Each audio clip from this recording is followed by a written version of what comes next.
diceritakan oleh Abu Tamimah. Abu Tamimah ini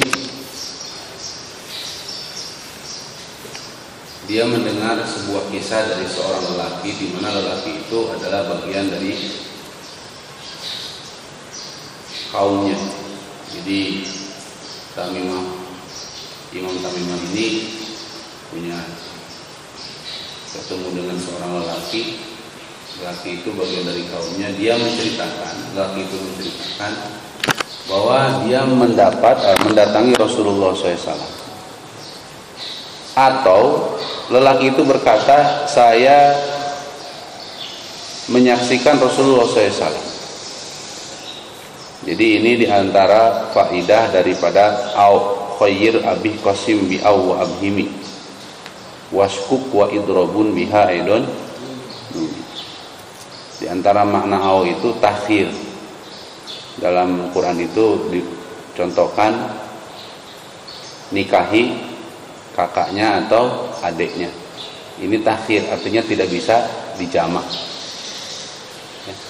Tidak bisa dijamak, tidak bisa dikumpulkan. Atau itu bahasa atau itu untuk bimana mubah, seperti atau barusan itu. Bimana mubah atau kebolehan. Dua-duanya boleh. Kamu boleh menghafal dan kamu pun boleh mengulang, menambah hafalan ataupun mengulang, dua-duanya boleh. Ada lagi bimana taksi membagi, dan di sini ada uskuk itu adalah ragu.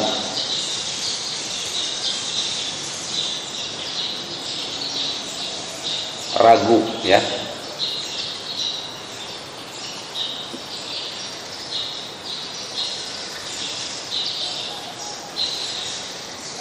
Ragu.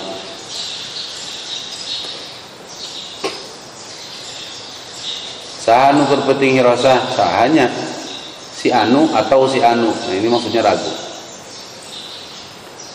Nah, Imam Hujaimi ini mendapat cerita dari lelaki.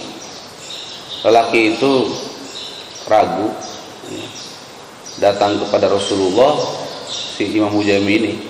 Atau lelaki itu menceritakan, pokoknya intinya gini, ada seorang lelaki menemui Nabi SAW, kemudian berkata, apakah engkau Rasulullah? Atau ia berkata, anta Muhammad, engkau Muhammad. Nah, ini ragu lagi, lupa lagi lah. Tapi ini menunjukkan kehati-hatian si pembicara ini. Si pembicara ini, si perawi ini takut tidak sesuai dengan waktu itu. Jadi beliau menyebutkan seperti itu. Maka Nabi mengatakan, ya. Lelaki itu bertanya, apa yang kau seru? Aku menyeru kepada Allah Ta'ala, yaitu zat. Ini disebutkan fadilahnya, yang ketika engkau mendapatkan satu permasalahan, maka dia akan menyelesaikannya. Ketika engkau kelaparan atau paceklik, maka akan menyuburkan. Ketika engkau tersesat di tanah tandus kering kerontang, maka dia akan mengembalikan engkau. Maka lelaki itu masuk Islam. Kemudian dia meminta nasihat. Tiba-tiba oleh Nabi dinasihati, jangan mencerca sesuatu. Ini tidak termasuk, ini masuk Islamnya bukan karena beriman kepada Allah. Masuk Islamnya ini karena ingin jika terjadi masalah dapat solusi, terjadi paceklik dapat solusi, tersesat dapat solusi. Ini untuk solusi, bukan untuk Allah. Ya enggak seperti itu pemahamannya. Ya, enggak seperti itu. Karena manusia itu tidak akan pernah lepas daripada hadzun nafsi, bagian kehendaknya. Kenapa? Karena manusia diciptakan butuh. Cuma yang penting nggak boleh butuhnya itu meminta kepada selain Allah. Jadi ini pemahamannya, tidak setiap orang beriman kepada Allah ada maunya itu tidak sah. Gak apa-apa, itu sah juga. Karena memang Allah Subhanahu wa taala posisinya Tuhan itu diperlukan oleh kita, dan kita makhluk posisinya butuh kepada Allah. Jadi meminta itu adalah habitat. Berharap kebaikan dari Allah itu habitat kita. Sebagaimana semalam dikisahkan seseorang yang diperintahkan untuk beli anu dan beli anu, tapi diikat, tidak diberi uang dan dijaga. Ini perintah langsung atau bukan? Ini perintah langsung, tapi ingin apa? Kita itu senantiasa memuji kepada Allah.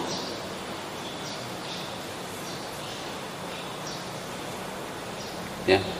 Nomor kedua, ini pesan la tasubbanna syai'an. Kamu ini jangan mencerca apapun, dan ini adalah amalan yang sering dilupakan oleh umat Nabi saat ini, bahkan oleh orang-orang alimnya. Kenapa? Karena mencerca itu adalah sebab utama dalam perpecahan, dan perpecahan itu adalah tempat atau fitnah terbesar untuk umat ini. Negara Timur Tengah itu begitu maju, begitu kaya raya, tapi mereka tidak dapat menyaingi daripada negara-negara Eropa. Jangankan Eropa, menyaingi Israel aja udah nggak bisa. Israel itu penduduknya cuma berapa juta, 9 juta atau 2 kali Bogor, tapi persenjataannya luar biasa. Arab Saudi kalah. Militer terkuat 10 besar itu diantaranya Israel. Kenapa? Karena orang Timur Tengah itu sibuk perang aja. Sibuk perang dengan Suriah, Arab Saudi dengan Iran, sekarang Arab Saudi dengan Yaman. Itu udah diadu domba terus, supaya mereka itu sibuk mengurusi perang persaudaraan. Kenapa? Yaitu fitnah. Di mana fitnah terjadinya? Terjadinya awalnya dalam mencela. Kalau ilmu tauhid yang tinggi, hakikat, ketika kita meyakini tidak Tuhan kecuali Allah, maka otomatis tiada ada yang terjadi kecuali diadakan oleh Allah. Dan ketika kita mencerca, maka kita hakikatnya tidak mencerca kecuali mencerca Allah. Maka tidak akan mau mencerca. Yai sebagai ngaji hikam, mohon maaf, mendengar orang-orang terlalu mencerca Jokowi itu, hati itu nggak ngasih. Bukan secara jalur setuju kepada Jokowi, bukan. Tapi Jokowi itu ciptaan Allah. Sakit. Ngerti ya? Allah itu menciptakan, mohon maaf, tai aja ada gunanya. Untuk apa? Pupuk? Nggak ada pupuk Pepsodent, modar tangkalnya itu sih. Mentang-mentang Pepsodent mahal ya. Pupuk kunaon pasti, dan meskipun pupuk toko Orea dan lain macam itu awalnya itu daripada limbah binatang. Kayak apa hebatnya Allah bikin kotoran aja berfungsi, subhan. Apalagi bikin Jokowi. Maka itu bukan tradisi Ahlussunnah wal Jamaah seperti itu.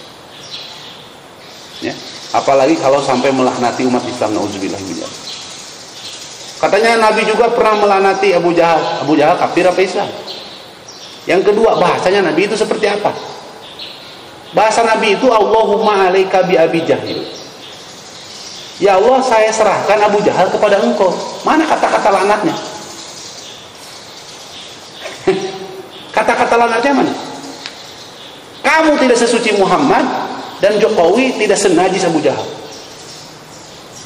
Gitu kan? Wa qula lahu qaulan layyinan la'allahu yatazakkaru aw yakhsha.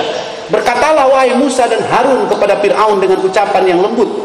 Boleh dengan ucapan yang lembut itu bisa saja Fir'aun menjadi dapat hidayah atau dia takut kepada Allah.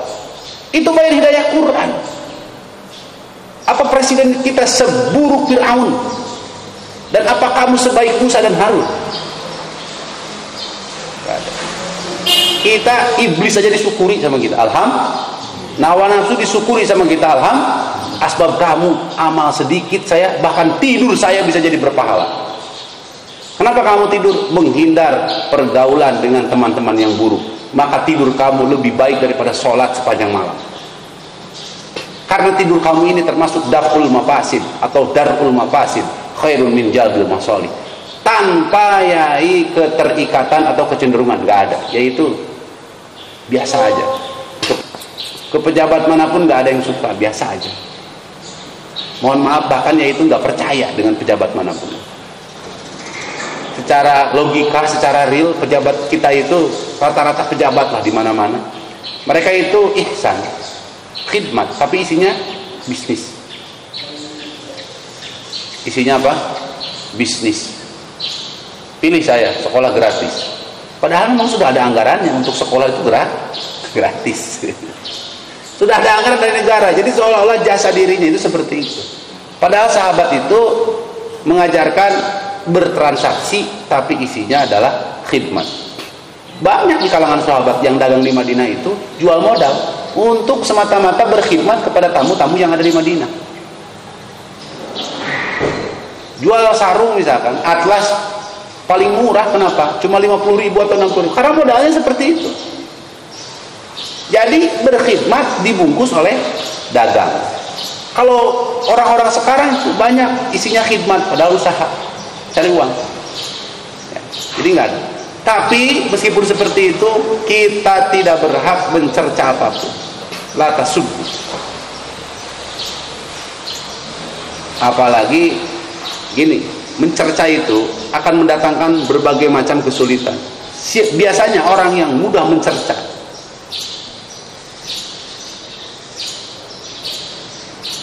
gini, waktu ke Lampung, di Lampung itu kan harapan kepada duren itu kan besar. Kenapa? Karena apa? Bangsa duren lah gitu, jangan lupa kan masih banyak hutan. Maka di sepanjang perjalanan udah banyak yang dilewati, itu ternyata nggak ada juga duren yang dagang. Ternyata musimnya tidak banyak. Kemudian adalah satu duren. Asik, alhamdulillah ketemu duren, asik, makan duren, tapi durennya itu tidak manis, nggak manis. Tapi si mamangnya maksa terus, Mang, Pak mau bawa? Enggak. Pak mau bawa? Enggak. Pak mau bawa? Enggak. Maksudnya mau suruh dibawa ke jamaah? Enggak. Maksa terus. Akhirnya Yai ngomong gini, enggak Pak, saya mau nggak bawa, saya nggak mau bawa. Dari tadi Bapak ngomong terus, maksa terus, nggak mau bawa. Orang durennya juga jelek, kalau bagus saya bawa. Nah, itu jangan. Pas zikir sore itu ya itu nggak masuk zikir itu, kenapa? Katanya itu. Yaitu kalau zikir nggak masuk, buru-buru cek dari waktu zikir sampai ke belakang itu apa. La haula wala quwwata. Itu gara-gara bilang jelek. Bilang aja nggak manis. Kalau nggak manis kan nggak bohong. Tapi jelek tuh nggak. Karena Allah menciptakan durian yang nggak manis, pasti ada hikmah, ada manfaatnya. Kayak apa senangnya pedagang kalau ngasih durian yang begitu manis, seneng tuh. Maka kata si mama, iya namanya durian nggak musim gini. Saya padahal paling seneng kalau yang belanja ke saya itu puas makan durian yang enak. Kayak apa senengnya pedagang durian ngasih durian yang enak. Dan itu bisa dirasakan bila mana ada durian yang enggak enak. Kalau semua durian pasti enak, nggak ada kebanggaan ngasih durian yang enak itu. Maka Allah buat yang tidak manis itu, supaya ketika ngasih yang manis ada kepuasan. Sejak kapan Allah sah untuk dikritisi ciptaannya? Nggak ada. Jelas ya? Jadi latah subuh. Jangan kalian punya mental seperti itu. Pejabat tuh kalau kita cerca akan diganti yang lebih buruk. Harusnya seperti apa? Pejabat itu didakwahi, didoakan. Nanti Allah ganti dengan yang lebih baik. Kalau misalkan dia tidak dikehendaki untuk baik, biasanya diperbaiki sama Allah. Karena nggak ada satupun pemimpin, satupun raja yang ingin mencalonkan diri untuk menyiksa rakyat, itu nggak ada. Ada nggak? Untuk apa? Saya berkomitmen untuk membantai seluruh penduduk Indonesia. Maka pilihlah saya supaya kalian cepat mati itu. Nggak ada. Saya berkomitmen, saya tuh masa jabatan saya bensin 7.000 ingin jadi 70.000. Saya sangat bercita-cita. Kira-kira ada nggak orang yang seperti itu nyalon presiden? Setiap presiden itu pasti ingin dalam masa jabatannya turun harga itu. Ya nggak? Ingin menaikkan apa ingin menurunkan kira-kira? Ingin menurunkan secara nafsu, karena ingin terpilih lagi, ingin dicatat dalam sejarah. Tapi faktanya setiap presiden ternyata naik harga terus. Artinya mereka tidak ingin naik, tapi Allah paksa naik karena umat tidak taat kepada Allah. Eta masalahnya. Maka nggak usah bentuk jamaah, keluarkan, datangi umat Muhammad SAW, ajak ke masjid, beres. Ngerti ya? Itu putus asa dengan cara-cara seperti itu, akhirnya salah pintas, ngajojorek. Subhanallah bihamdihi.